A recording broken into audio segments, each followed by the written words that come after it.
Houve um tempo em que o Brasil parava, sem imagem, sem replay, sem edição. Apenas a voz, o silêncio, o som da orquestra e o barulho do coração batendo no mesmo compasso do rádio. Entre as décadas de 1930 e 1950, o rádio foi palco, foi passarela, foi confessionário, camarim, teatro e circo. O que hoje vive em playlists digitais nasceu ali, entre chiados e suspiros. Neste episódio, vamos atravessar as ondas que embalaram o Brasil. Descobrir como o rádio inventou estrelas, consagrou canções, emocionou multidões e moldou, com som e silêncio, a alma sonora do nosso povo. Office boy chamava-se Contínuo. E eu era garoto contínuo da Companhia Sul-América. Terminava o expediente, a gente sempre ficava um pouquinho mais, tomava um cafezinho e tal. E um dia eu cantei qualquer coisa lá, eles gostaram.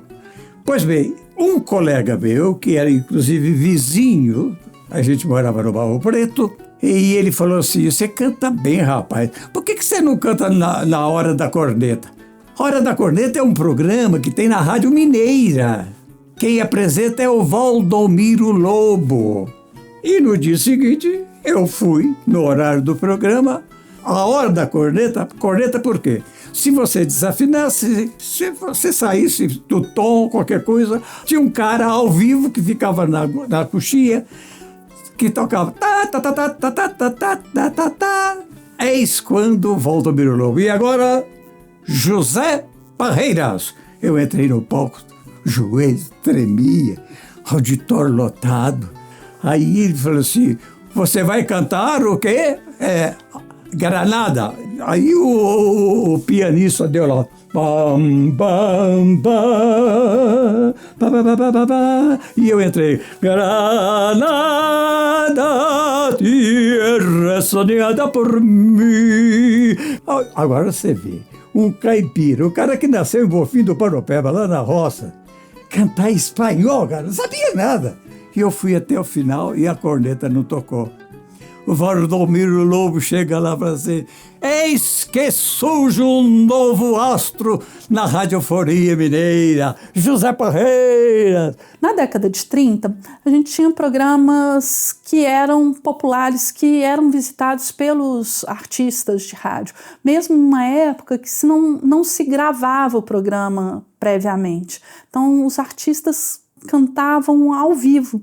E quando surgem as grandes emissoras que têm espaço para ouvinte na rádio, aí era apoteótico, porque se fazia fila nas portas das emissoras para ver de perto os artistas, porque eram vozes sem corpo. O modelo dos programas de auditório dos anos de ouro do rádio, que eram feitos o quê? Não gravados, eram ao vivo, dentro dos auditórios das emissoras de rádio. Toda emissora de rádio tinha um auditório. A Rádio Nacional tinha, a Rádio Confidência tinha, a Rádio Mineira tinha, a Rádio Guarani tinha. A Inconfidência, ela nasceu dentro do prédio Feira de Amostras. Então era um ponto efervescente mesmo. E ali passavam os intelectuais mineiros, inclusive assim, os primeiros programas da Inconfidência, nossa, tinha a elite intelectual inteira fazendo programa aqui na Inconfidência. Lotava o auditório com 1.500 cadeiras. Troço enorme. Ainda ficava gente em pé nas laterais. E a gente cantava ali. Então eu passei a fazer novela também. Fazia programas humorísticos sem deixar de ser cantor. Certa manhã, dessa manhã, cheia de luz, feliz borboleta de asas azuis. E eles ficavam acompanhando. Nos anos 1940 e 1950, o Brasil já vibrava com seus ídolos. E eles vinham não da televisão, mas do rádio. Vozes que encantavam multidões e mobilizavam torcidas. A mais famosa disputa? Emilinha Borba e Marlene. E aí o que acontece? A rádio começa a cair no gosto popular por causa da sua programação também.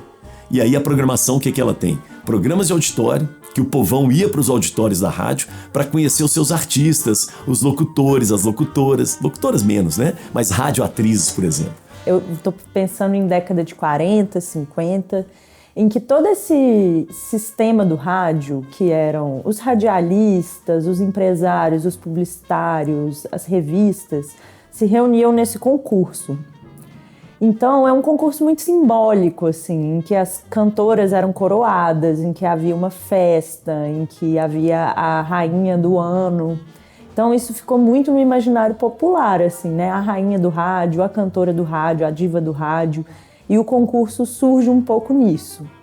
Tinha fã-clubes, então, assim, a rádio ganhou muitos concursos de rainha do rádio, rei do rádio, melhor locutor, porque os fã-clubes faziam verdadeiras campanhas e levavam flores e muitos presentes. Então, você tinha a participação do ouvinte dentro da rádio.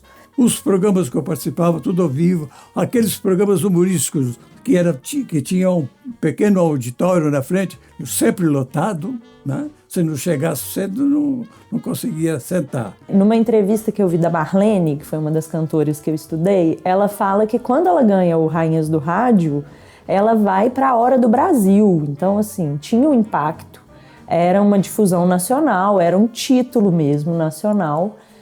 Mas eu acho que a importância delas, das cantoras, estava ali muito mais no dia a dia, nos programas de auditório, como talvez a gente viveu o Jornal da Noite, o Jornal Nacional, o Boa Noite, aquela coisa que você acaba ficando íntimo ali da sua rotina. Então, assim, as cantoras no cotidiano. E aí essa aura de rainha vinha coroar isso tudo.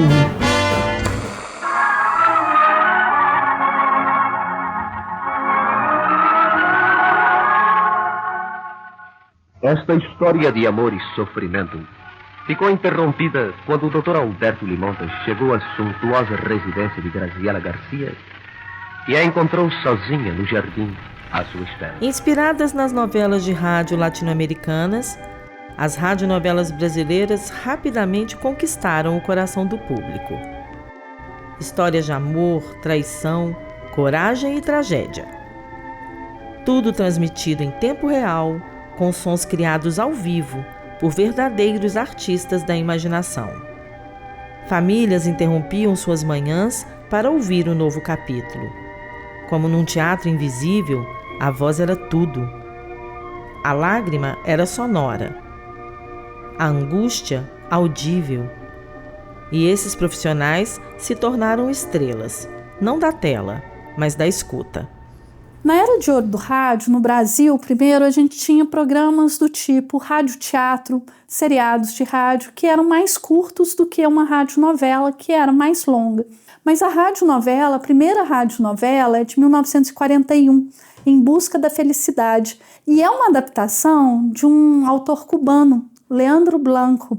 Em Busca da Felicidade foi lançada em 1941, num horário que não era considerado um horário muito bom do rádio. Só que essa novela fez um sucesso estrondoso, fez um sucesso que virou assim, revista, virou álbum de figurinha. Um ano depois, na Rádio Nacional do Rio de Janeiro, já eram 14 radionovelas sendo veiculadas ao mesmo tempo. Algumas emissoras veiculavam dramas assim durante 3 anos. Por exemplo, O Direito de Nascer, os atores foram envelhecendo junto com a trama. Ficou 3 anos no ar. Então, o rádio surge com os programas de auditório fazendo muito sucesso. O povão ia para os auditórios. As radionovelas, aí muito do público feminino também. É interessante isso, né? A gente tem poucas mulheres trabalhando no rádio, mas a grande maioria de ouvintes até hoje no rádio, a maior parte é formada pelo público feminino. O radionovela é um negócio muito bem feito, tudo ao vivo. Era o sonoplastia e contra-regra, que trabalhava junto. Sonoplastia é que fazia a música para acompanhar a cena. Se a cena é de amor, a música romântica. Se a cena é forte, é blá, blá, blá, blá. Contra-regra. Ele fazia assim. o passo da pessoa andando, ruído de porta batendo, tinha um negócio assim como trinco, ferragem para bater a porta. Agora, isso tinha que ser no rádio, porque na televisão você está vendo.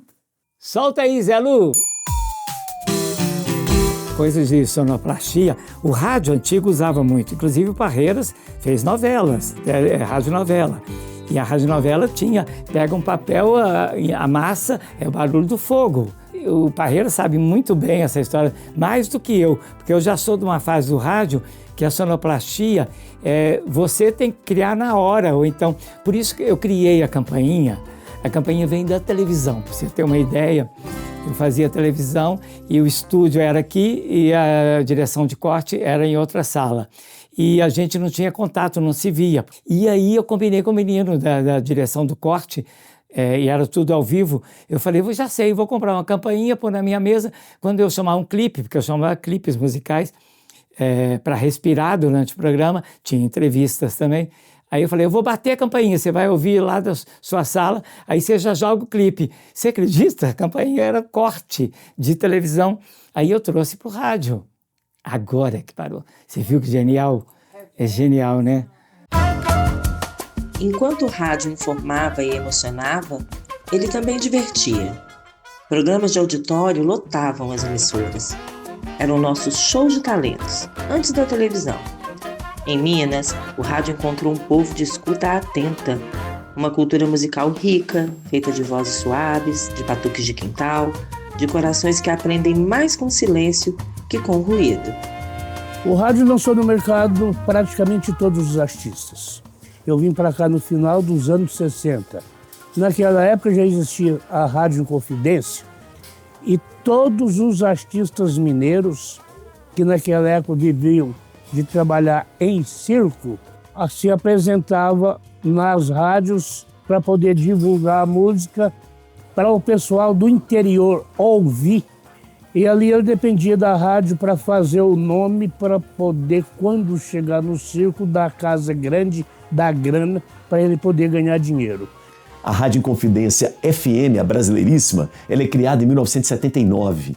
Logo ali na abertura política do país, na redemocratização do país. E ela é uma rádio muito revolucionária, porque ela é criada em 1979, tocando o quê? Música popular brasileira. Tocando Chico, Milton, Gil, Caetano, todos eles que estavam voltando do exílio ou voltando de alguma perseguição e de censura aqui no Brasil. Então era muito legal, porque é uma rádio pública, criada pela Secretaria de Estado da Cultura, a Rádio Inconfidência FM, porque o AM existe desde 1936, em 79, na reabertura política, tocando só MPB. Então isso era muito, muito forte. Inclusive, no início da rádio, os músicos com poucos recursos gravavam os seus discos dentro da rádio, né? Eram os estúdios que proporcionavam isso. Essa ideia aqui desse estúdio musical que a gente está gravando foi meio essa retomada dessa ideia dos músicos poderem tocar dentro da rádio, de repente gravar alguma coisa inédita dentro da rádio, com a tecnologia da rádio. E estava começando tudo, anos 70, é a hora que a música brasileira finca o pé mesmo, como diz o outro, e começa com força, porque os festivais antecederam a partir de 65, mas foi a década de 70 que marcou todos esses que são os grandes da música brasileira hoje, que estão aí, alguns já viraram estrela. Então eu tive o prazer de trabalhar com todos eles. Olha, que honra! O samba não se tocava samba no rádio, não, se tocava música estrangeira o dia inteiro no rádio. Nessa época, era a época que era o governo militar, então o governo militar ele restringia a música brasileira porque ela era crítica, né? Aí lembra dos grandes cantores que surgiram na época, Caetano, Chico e tal, etc., todo, que faziam música criticando, né, o sistema de governo da época, que era militarismo, que era uma imposição militar. Aí fizemos um programa chamado Ensaio Geral, no sábado. De repente a rádio falou assim, não faço todo dia. Aí foi um programa Roda de Samba, né? E o samba estava voltando. Em 69 surgiu um sargento do Exército, né, com a música que foi um sucesso nacional. Felicidade, passei no vestibular, mas a faculdade é particular. Martinho da Vila.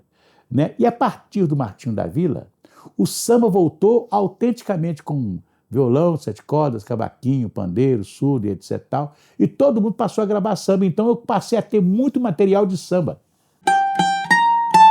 Então, o que é a Rádio Favela? A Rádio Favela é um território nosso. Então tem o samba, tem o reggae, tem o afoxé, tem todos os ritmos e todas as classes trabalhadoras fazem parte disso aqui. Aqui é a continuação da rua. Eu brincava, quando chegava no final do programa, até 1h da tarde, eu brincava assim, bem, agora é aquela hora que o coroa gosta, eu vou tocar um samba da antiga, né? E aí as pessoas, não, naquela hora do coroa você podia tocar essa música, na hora do coroa não sei o quê. Então surgiu a hora do coroa, que o próprio ouvinte da rádio, né, colocou o nome no programa. A hora do coroa era um negócio interessante. E aí eu toquei tudo. Toquei os cantores antigos, os cantores mais jovens, mas sempre tocando uma música antiga, uma música que já passou. E hoje, a hora do coroa, você toca a boa música brasileira, estrangeira e etc. né? Então, o programa faz um sucesso muito grande. Espaço é total, sempre. Dou preferência ao artista local, claro. E já tive a honra de ser o primeiro a tocar e entrevistar vários deles, Patofu, que você citou, e outros, Vaquiti e outros. Eu dei sorte, cara, eu te falo a verdade, porque por isso que eu falo, eu faço a programação musical, é o meu gosto musical. Agora, o meu gosto é formado por professores do passado, entre eles, Dona Elis Regina. Vanderly foi um dos primeiros também. E Vandeco foi aquela história. O Vandeco, a Rádio Inconfidência virou a segunda casa dele. Ele vinha para a rádio, entrava aqui sem pedir licença, me entregava uma fita e falava assim, ouça, amanhã você me liga e me fala. Ele viajava fazendo shows de madrugada, comadre também fazia isso, acabava o show, me ligava, a gente ficava a madrugada inteira no telefone, eles falando do show que tinha acabado de fazer, a música nova que ia gravar amanhã, entrar em estúdio, colocava no telefone para me ouvir, para dar palpite, para falar se aquela letra estava boa, se a melodia estava boa. Vandeco foi isso. E com a rádio, Vandeco tinha um carinho com essa rádio Inconfidência impressionante. Por que os programas de auditório, que fizeram tanto sucesso na época de ouro do rádio dos anos 50, por que esses programas continuam fazendo sucesso na televisão em pleno século XXI? Eles estão nos horários nobres da televisão, ou seja, horários de maior audiência, que é o quê? À noite, durante a semana, e nos finais de semana. As maiores emissoras de TV aberta no Brasil continuam produzindo, investindo e lucrando com o programa de auditório. Então, digamos assim, esse dispositivo, programa de auditório, que surge nos anos 50 no rádio, saiu do rádio e sobrevive e continua brilhando na TV. Com todos os seus problemas também, né? De desrespeito às pessoas muitas vezes, de exposição do grotesco, do exótico, né? Mas que está lá. É quase que um circo. O palco invisível do rádio nunca fechou as cortinas. Ele apenas mudou de cenário. E continua chamando a gente para ouvir, para imaginar, para sentir. O tempo do rádio não passou, porque sempre que alguém escuta, ele começa de novo.